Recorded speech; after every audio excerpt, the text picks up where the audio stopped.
Aitaren eta Semearen eta Espiritu Santuaren izenean, amen.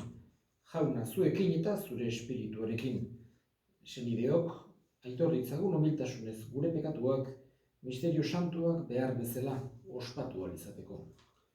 Erruki jauna, Kristo erruki jauna, erruki dakigula, jainko guzti zaltsua, eta gure pekatuak barkaturik eraman gaitzala betiko bizitzara. Amen.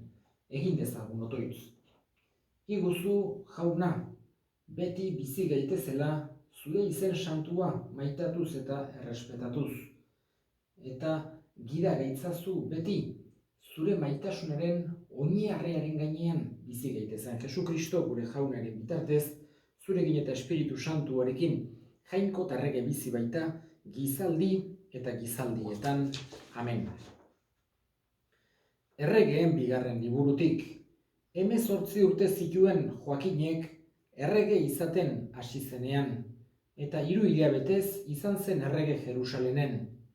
Haren amak Neusta zuen izena, eta Jerusalengo Elnataren alabazan. Jaunari atsegin ezitzaiona egin zuen Joakinek gauza guztietan bere aitak bezala jokatuz. Aldi hartan Nabukodonosor Babiloniako erregearen gudarosteak Jerusalenen kontra etorri eta inguratu egin zuten. Gudariak hiria inguratzen ziharduela, Nabukodonosor Babiloniako erregea bera heldu zen hirira.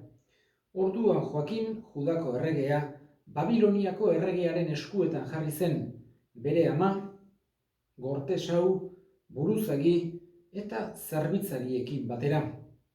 Eta Babiloniako erregeak preso hartu zituen. Nabukodonosorren erregealdiko 8. urtea zen. Jaunak esan zuenez, jaunaren etxeko eta errege jauregiko altxor guztiak eraman zituzten. Eta Salomon, Israelgo erregeak tenpluan egin zituen urrezko tresna guztiak txikitu. Jerusalen guztia erbestera eraman zuten, buruzaki eta haundizki guztiak 10.000 guztira, baita errementari eta serragile guztiak ere. Herriko jende apala bakarrik utzi zuten. Nabukodonosorrek Babiloniara erbesteratu zuen Joakin erregea, bere ama eta emazte, zerbitzari eta herriko haundizkiekin batera. 7.000 aberats ere eraman zituen, baita 1.000 errementari eta serragile ere, denak soldadu izateko gauza. Ondoren, Babiloniako erregeak Joakinen ordez, haren osaba Matanias jarri zuen errege, eta izena aldatu egin, Sedekiaz deituz. Jaunak esana, eskerrak zuri jauna. Kanta jaunari, lur guztiak, egin alaitxo haren naia. Zoazte beti haren gana, gora eta gora, hari kanta.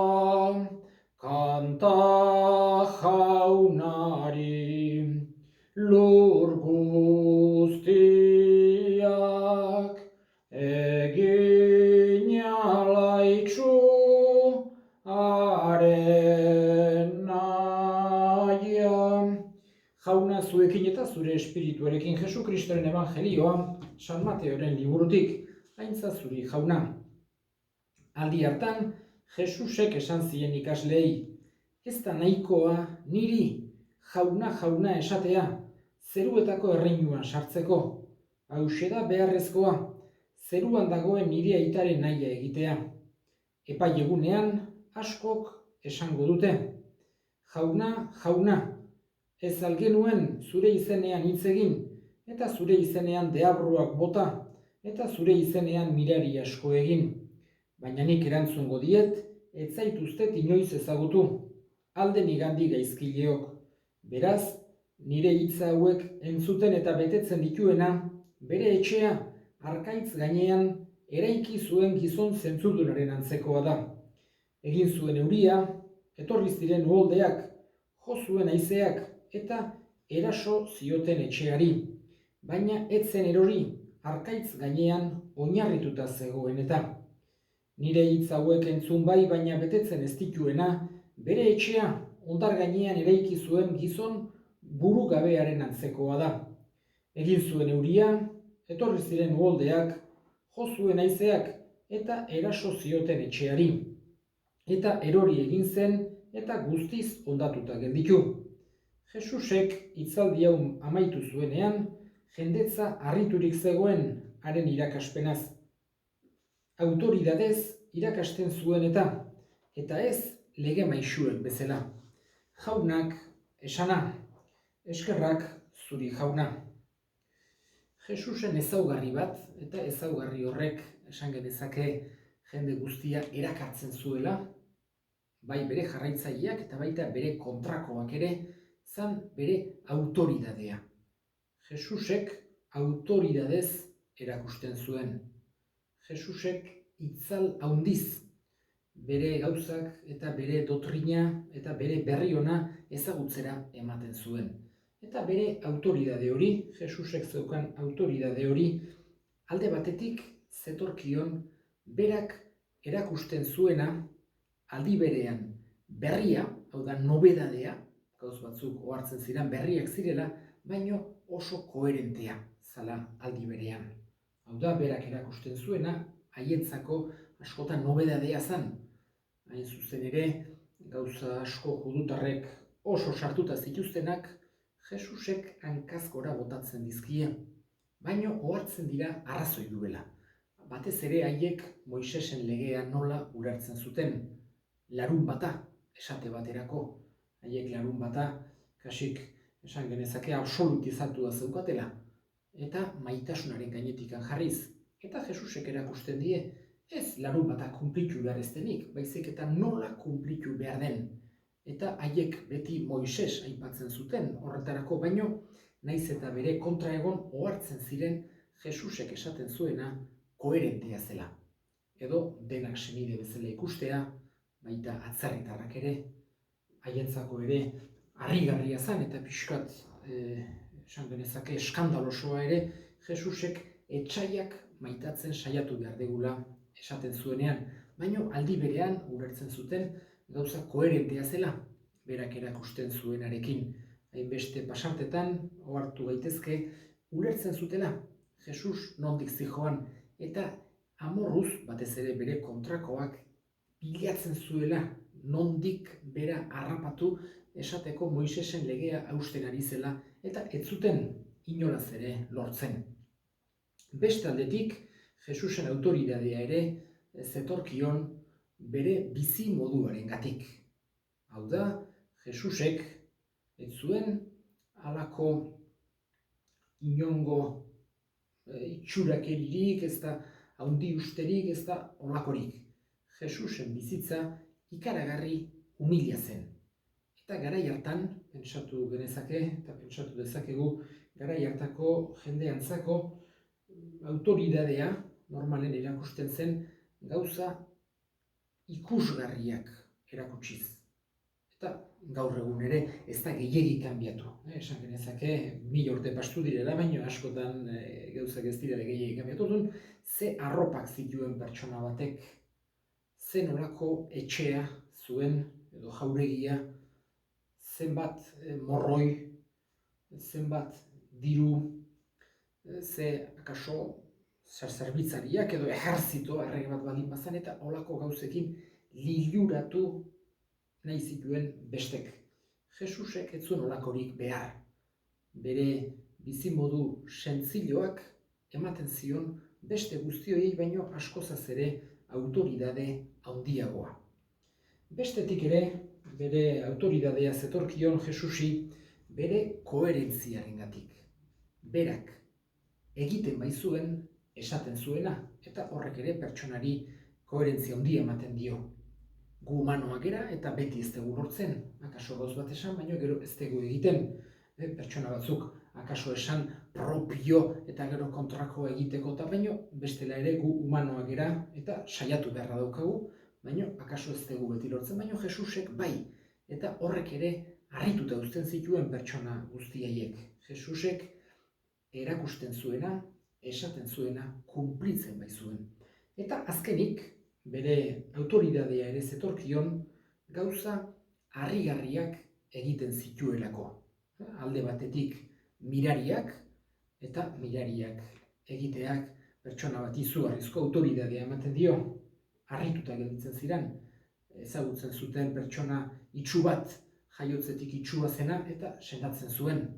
Lepra zeukaten beste pertsona batzuk, garbi gelditzen ziren, baita hildako batzuk ere, piztu egin zituen Jesusek, eta horrek ere izugarrizko autoridadea ematen zion, eta bestetikan ere profeziek. Guretzako profeziak egia da, 2000 urte pastu dira, eta ez dira inen esanguratsuak, baina garai hartako jendeantzako bai, gero ohartzen bai ziren, kumplitzen zirela Jesusek esandakoak. Eta horrek denak izugarrizko autoridadea ematen zion. Horregatik, jendeak harrituta esaten zuen, gaurko evangelioan entzun dugun esaldi ederrau. Autoridadez erakusten du, eta ez lege maisuek bezala.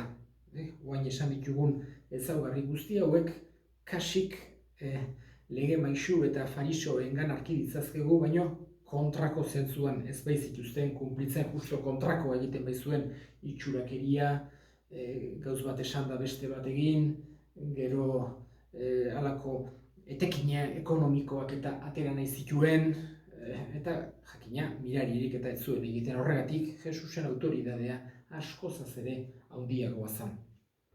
Eta bakarra bukatzeko gaurko evangelioan entzun dugu Jesusek emandako aholku bikaina. Aholku askotan irakurtzen da, irakurgai hau ezkontzetan, baino nik esango nuke bizitzako edozein egoeratarako balio digula. Jesusek gonbidatzen gaitu, halako metafora eginez, arkaitzaren gainean eraikitzera gure etxea, eta ez hondarraren gainean.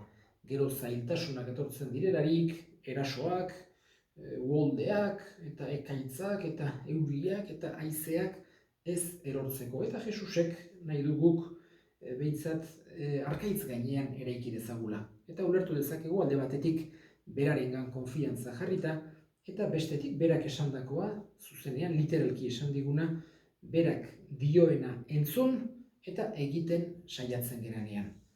Eman dezaigula gure jaunak horretarako bere argia, horretarako bere grazia. Eta egin ditzagun orain gure eskariak. Eskatuko dugu bereziki gaixori dauden pertsona guztien alde.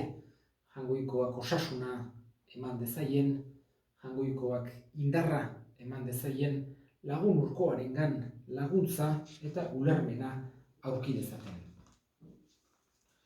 Ama maite Maria,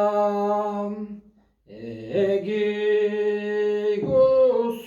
lagun, zure bitartez Jesus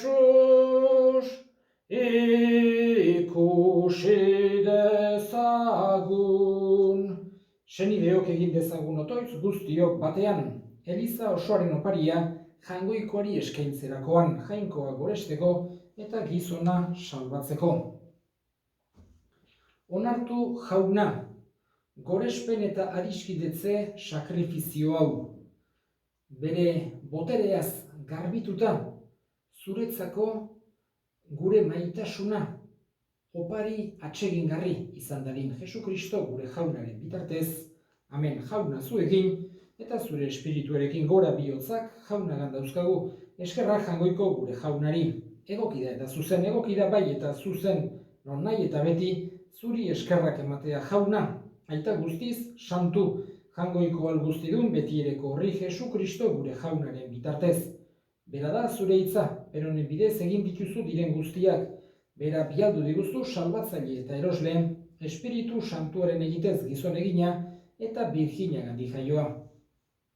Berak zure nahia betetzeko eta zuretzat herri santu bat irabazteko gurutzean besoak zabaldu zituen eta eriotza ezereztuz nagusi agertu piztuera. Horregatik, aingeru eta santu guztiekin, guk ere, zure ospe eta aintzak goresten ditugu bihotz batez kantari. Santu, santu, santua, santu, santu, santua, diren guztien jainko jauna, santu, santu, santua, zeru lurrak beterik dauzka zure dizdirak, Osana zeru goienetan, Osana zeru goienetan. Santu zera bai jauna, eta santutasun guztiaren iturri santu egizkizu bada. Ogitardo hauek zure espiritu eixuriz, Jesu Kristo gure jaunaren gorputz eta odol guretzat egin daitezen. Berak, saldu zutenean eta bere gogoz gurutzera zihoala, ogi hartu eta eskerrak emanez, zatitu zuen eta bere ikaslei eman zien esanez. Hartza zuen eta jan guztio kontatik, hau nire gorputza data, zuentzat emango dena. Afalondoan berdin kaliz harturik, berriz ere eskerrak emanez, bere ikaslei eman zien esanez. Hartza zuen eta edan guztio kontatik, hau nire odolaren kaliza data, itun berri eta betikoaren odola, zuentzat eta askorentzat pekatuak barkatzeko isuriko dena. Egizue hau nire oroigarri.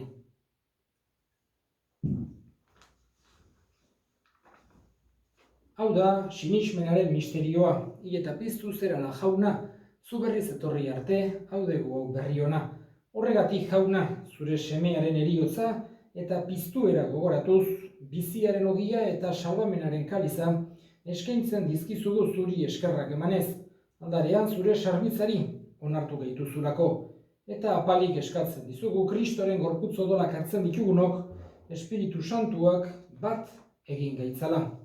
Gogoan izan jauna mundu guztian zabaldurik dagoen zure eliza, eramazu meitasun osora Frantzisko gure ita santuarekin, Carlos gure hartzaiarekin eta Liz gizon guztiekin batean.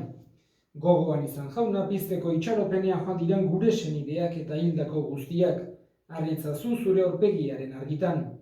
Errukizak izkigu arren, guk guztiok betiko bizitza iritsi dezagun. Jangoikoaren Ama Maria doatsuarekin, San Jose bere senarrarekin, apostolu santuekin eta gizaldi guztietan zure adiskide izan diren santuekin. Haiekin batean gore zaitzagun, Jesu Kristo zure semearen bitartez.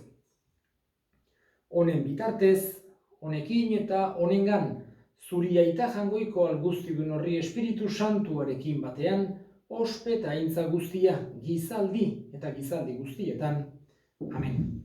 Salbatzaileak aginduta erakutsiari jarraituz, bildur gabe esan dezagun gure aita, zeruetan zerana, santu izan bedi zure izena, etor bedi zure erreinua, egin bedi zure naia zeruan bezala lurrean ere. Emaiguzu gaur egunontako ogia barkatu gure zorrak, guk ere gure zordunei barkatzen diegun ezkero. Eta ez gu tentaldian aman, baina atera gaitzazu gaitzetik, atera gaitzazu jauna, gaitz guztietatik.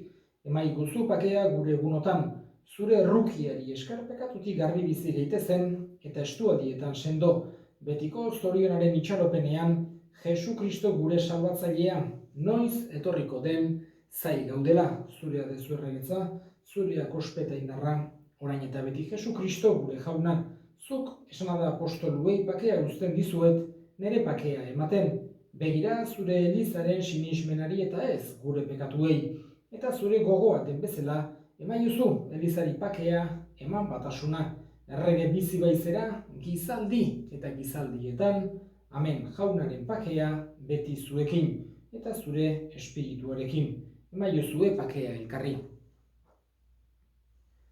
Jangoikoaren bildotsa zuk entzen dezu munduko pekatua, erruki jauna. Jangoikoaren bildotsa zuk entzen dezu munduko pekatua, erruki jauna. Jangoikoaren bildotsa zuk entzen dezu munduko pekatua, emaiguzu pakea. Ona hemen jangoikoaren bildotsa, ona munduko pekatuak entzen duena, zoriontsuak jaunaren maira deituak. Jauna, ni ez naiz inor zunere etxean sartzeko, baina esan zazu hitz bat eta sendatuko naiz.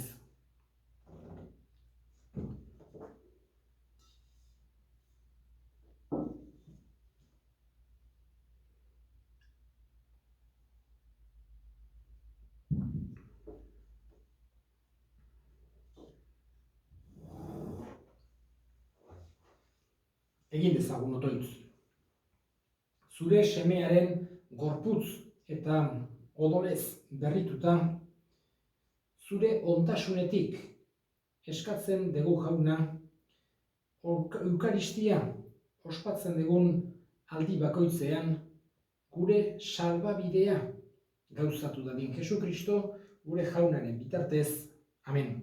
Jauna zuekin eta zure espirituarekin bedinka zaitzatela jainko guztiadunak, aitak eta semeak eta Espiritu Santuak. Amen. Zoazte Jaunaren pakean. Eskerrak jangoikoari. Jesus maite, maite maitea, izan beti gure jabea. Jesus maite, maite maitea, izan beti gure jabea.